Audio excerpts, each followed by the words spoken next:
Ako si Mai Salazar, hatid sa inyo ang mga pinakamainit na balita sa bansa dito sa News Force. Sa ulo ng mga balita, kaso ng sore eyes bahagyang tumataas.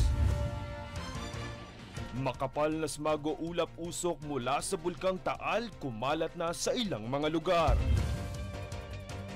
Opisyal na balota para sa BSKE tapos nang maimprenta. PBBM kumpiyansang matupad ang pangakong 20 piso kada kilo ng bigas. Fishing ban ipinag-utos ni PBBM bilang tugon sa pagtiyak sa supply ng isda. Fuel subsidy muling ipapamahagi matapos maantalan ng election ban. Patas at pantay na balita, komprehensibong ulat para sa pulso ng masa. Ito ang News Force. Para sa unang balita ngayong linggo, kaso ng sore eyes tumataas kung saan partikular na tinatamaan ang mga estudyante. Kaugnay nito ang ulat sa Cagayan kung saan naitala ang pinakamataas na bilang ng impeksyon na mayroong nakapagtala ng 40 kaso. Itinuturong dahilan ng pagtaas ng kaso ang pabago-bagong lagay ng panahon. Dahil rito, hinihimok ang publiko na huwag magpadala sa sabi-sabi na maaaring maging lunas ang gatas ng ina sa sakit na ito, bagkus pinapayuhan na posibleng maiwasan ang sore eyes sa pamamagitan ng pagpapanatili ng kalinisan sa katawan.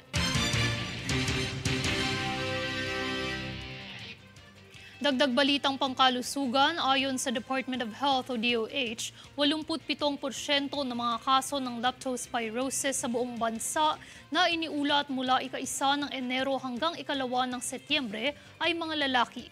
Isinaad ni DOH Epidemiology Bureau Director Althea de Guzman na ang mga individual na kabilang sa mga matatandang grupo ay apektado ng leptospirosis. Partikular ang mga nasa 20 hanggat 49 na taong gulang o ang mga lumalabas para magtrabaho. Nitong ika-2 ng Setyembre, nakapagtala ang DOH na mahigit 3,700 kaso ng leptospirosis sa buong bansa, 70% mas mataas kumpara sa naitalang mga kaso noong nakaraang taon.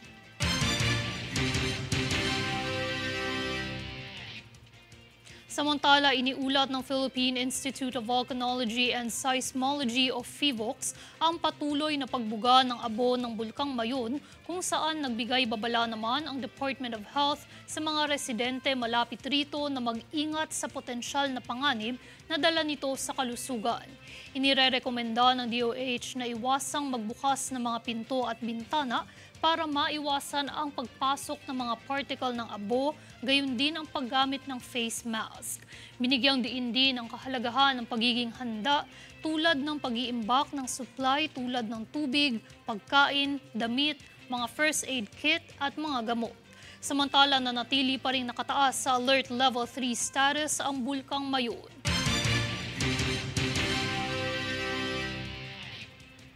Isa pang mainit na balita, tuluyan na ngang kumalat ang smog sa ilang bahagi ng bansa na nagmula sa Bulkang Taal. Tunghayan yan mula kay Daniza Lopez.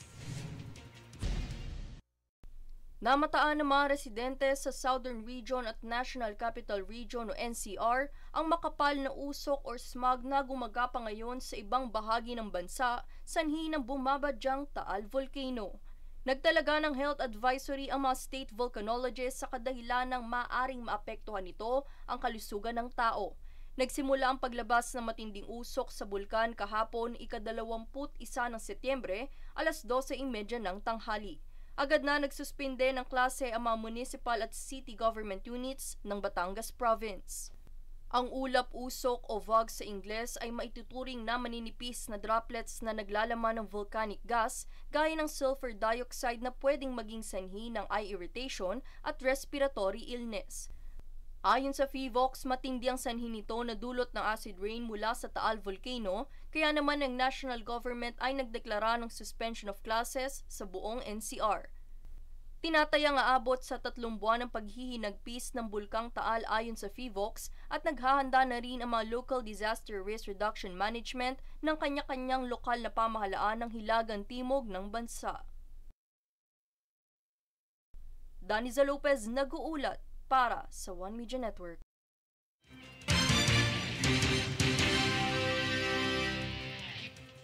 Samantala, magandang balita naman ayon sa Philippine Statistics Authority o PSA, mahigit 80 milyong Pilipino na ang nakarehistro sa Philippine Identification System o PhilSys. Isinaad ng PSA na noong ika-1 ng Setyembre ngayong taon, nakapagtala na ito ng mahigit 80 milyong Pilipino na kumakatawan sa humigit kumulang 87% ng populasyon na may edad na 5 taon pataas. Sa ngayon, nakapaghatid na ang Philippine Postal Corporation ng mahigit 38 milyon na Philippine IDs, habang ang PSA ay nakapag-issue na ng higit 40 milyon na electronic PhilIDs. Natapos na ng COMELEC ang pag-imprenta sa mga opisyal na balota at iba pang forms na kakailanganin para sa BSKE 2023. Inanunsyo ni COMELEC spokesperson John Rex Laudianco na nasa 72 milyong balota ang naimprenta na, kung saan 480 na ang naihatid sa COMELEC. Kaugnay nito, inihahanda na ang mga balota para sa pamamahagi simula Oktubre. Bumaba ng 70% ang mga nahuling isda sa West Philippine Sea at inaasahan pang mas bababa sa gitna ng naitalang iligal na aktibidad umano ng China. Partikular ang kamakailang pag-aani ng coral reef sa teritoryo ng Pilipinas. Ikinaalarma ito ni Pambansang Lakas ng Kilusang Mamamalakaya ng Pilipinas o Pamalakaya National Chairman Fernando Hicap, kasunod ng hindi mapigilang pagdaong ng mga sasakyang pandagat ng China. Kaya naman nanawagan si Hicap kay Pangulong Bongbong Marcos na utusan ng mga kinauukulang ahensya na alamin ang lawak ng pinsala sa mga coral reefs sa West Philippine Sea. Gayon din ang kaukulang kompensasyon mula sa China dahil sa danyos na idinulot nito.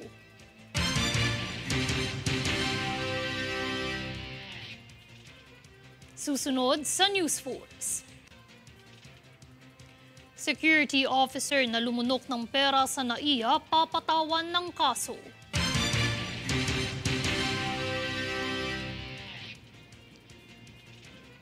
PBBM nagtakda ng panibagong price range sa palay.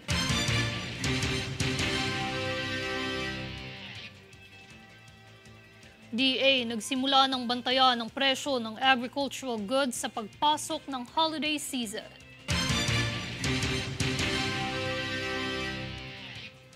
Manatiling nakatutok para sa higit pang mga balita sa pagbabalik ng News Force.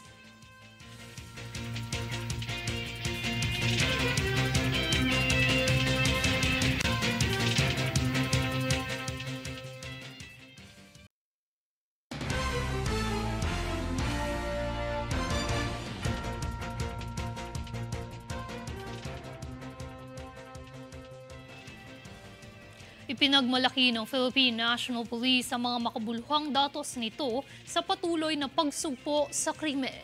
Para sa buong detalye, narito si Francis Riodique. Nakapagtala ang Pilipinas ng mas mababang crime rate na 7.8% matapos bumaba ng 11,000 bilang ng krimen mula Enero hanggang ika-15 ng Setyembre kung ikukumpara sa nakaraang taon na datos. Ayon kay Philippine National Police Chief General Benjamin Acorda, nagkaroon ng mga makabuluhang hakbang ang ahensya kung saan mahigit 54,000 individual ang kanilang naaresto at mahigit 34,000 mga baril ang nabawi bilang kampanya laban sa loose firearms. Kanya ding ipinagmalaki ang mahigit 34,000 operasyon laban sa ilegal na droga kung saan tinatayang 7 bilyong halaga ng droga ang nakumpiska. Kinilala ni General Acorda ang PNP sa kanilang dedikasyon at matatag na serbisyo, kaya naman nakakuha ng 76% na trust ratings ang ahensya, kung saan ito ay pumangatlo sa lahat ng ahensya na pinagkakatiwalaan kasama ang Department of Education at Commission on Higher Education base sa datos ng Okta Research nitong Agosto. Dagdag pa ni General Acorda, bilang pagpapaigting ng integridad ng pulisya, nakapagsagawa na sila ng mahigit 100,000 drug test sa mga opisyal nito kung saan madidismiss kung sino man ang magpopositibo. Binigyang diin din niya na ang pagkakaisa ang susi sa mas matatag at ligtas na bansa, kaya naman bukas ang ahensya sa mga suwestyon at komento. Francis Riudique, nag-uulat para sa One Media Network.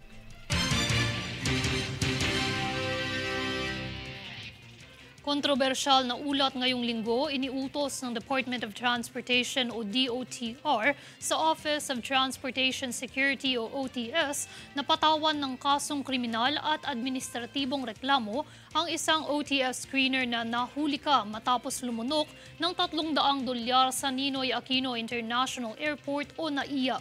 Sinasabing mula ito sa umano'y ninakaw na pera mula sa papaalis na pasaherong Chinese sa NAIA. Sa kuha ng CCTV, makikita ang babaeng OTS screener na inilagay umano ang pera sa kanyang bibig at tinatakpan pa umano ito ng panyo habang pilit na nilulunok. Makikita rin ang isa pang personnel na kanyang kasama. Nadismaya si Transportation Secretary Jaime Bautista sa umano'y insidente ng pagnanakaw sa NAIA. Kasalukuyang isinasailalim sa preventive suspension ang mga sangkot na empleyado.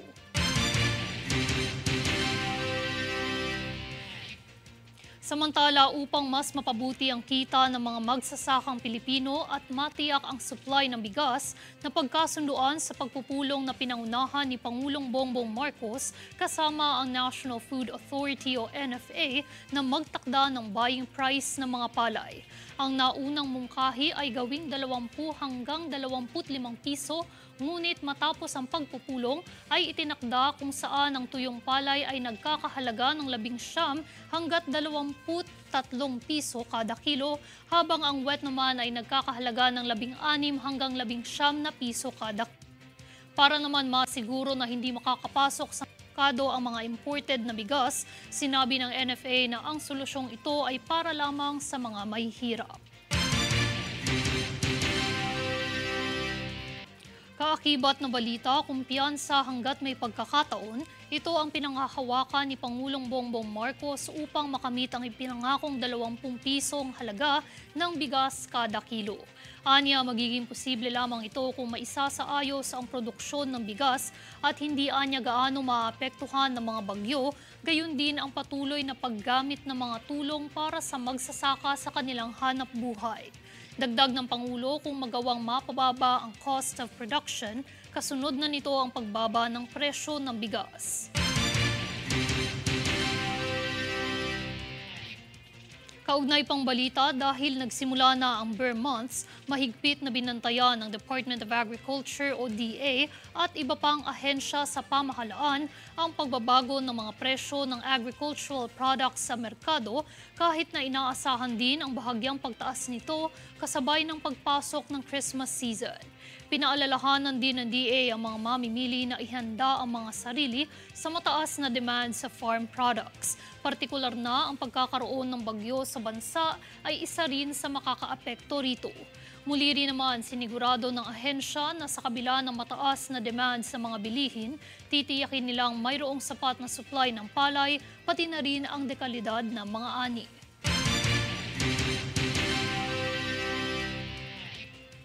Sa ibang lokal na produksyon naman, bilang solusyon sa pagpapanatili ng populasyon ng isda at aquaculture, magtatakda si Pangulong Bongbong Marcos Jr. ng fishing ban sa mga partikular na areas, lalo na sa mga nakalaan para sa fish breeding at propagation. Ang mungkahing ito ng Pangulo ay nag-ugat sa suliranin sa fisheries kung saan bumaba na ang nahuhuli at nasira na rin ang mga pinapalakihan ng mga isda. Dagdag pa niya, mag-oorganisa din ang Pangulo ng programa para sa pagpapatayo ng mas maraming cold storage facilities dahil umaabot sa 30% sa kabuuang nahuhuli ay hindi na mapapakinabangan.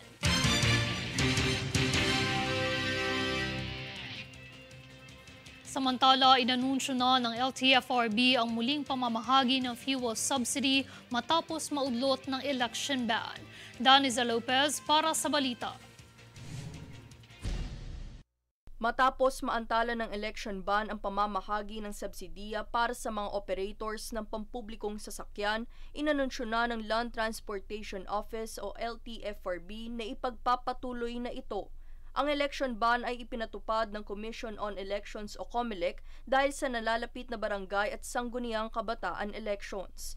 Ibinahagi ni LTFRB Chairperson Attorney Teofilo Guadiz III na naghain umano ng petisyon ng ahensya sa COMELEC para hindi mapasama sa election ban ang pamamahagi ng fuel subsidy. Inaprubahan naman ito ng COMELEC kaya't opisyal na inanunsyo na ng LTFRB sa kanilang official page ang pamimigay nito. Nagpasalamat naman si Attorney Guadiz sa mabilis na pag-aproba ng COMELEC at sa unawa ng publiko dahil sa naging pansamantalang paghinto nito. Ayon sa LTFRB, nasa mahigit 63,800 na public utility vehicles o PUVs ang kasalukuyang bilang ng mga na-credit na ng fuel subsidy program. Daniza Lopez nag-uulat para sa One Media Network.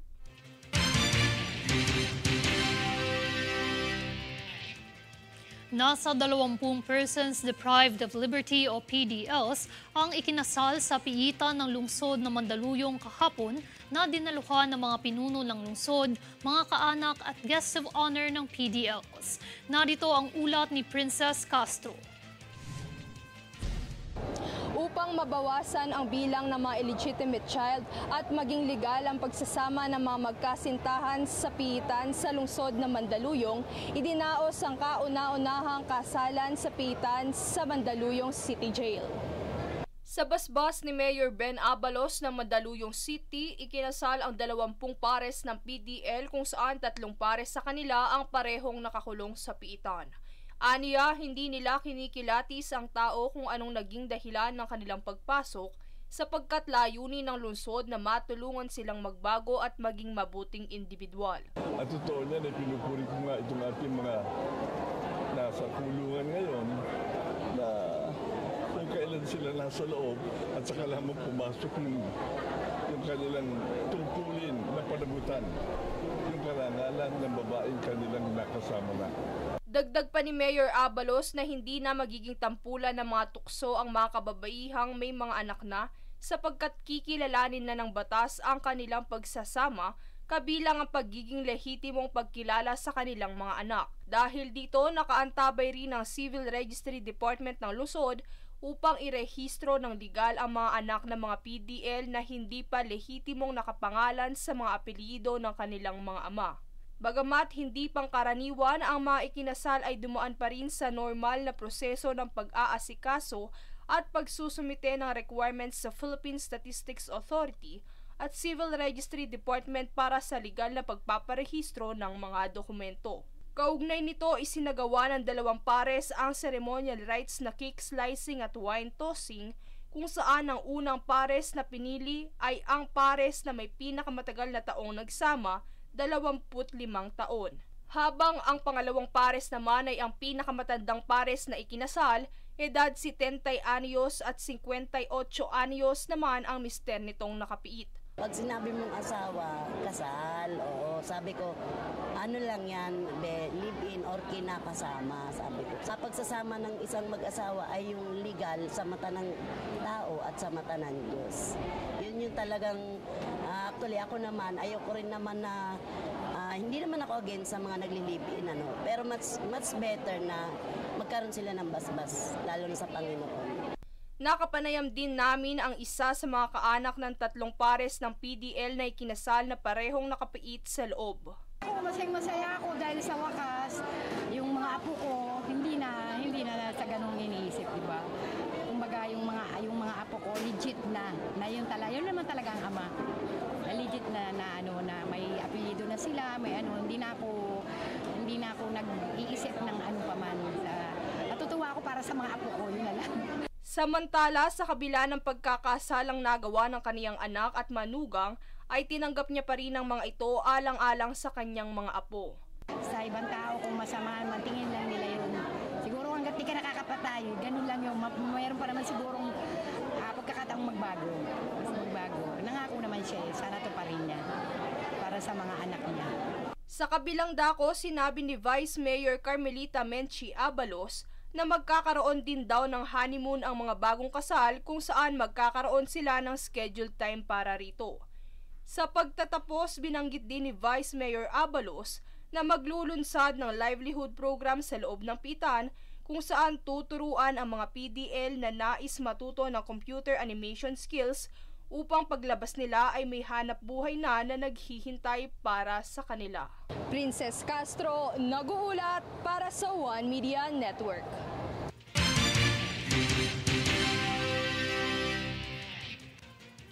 At narito ang recap ng mga nagbabagang balita ngayong linggo.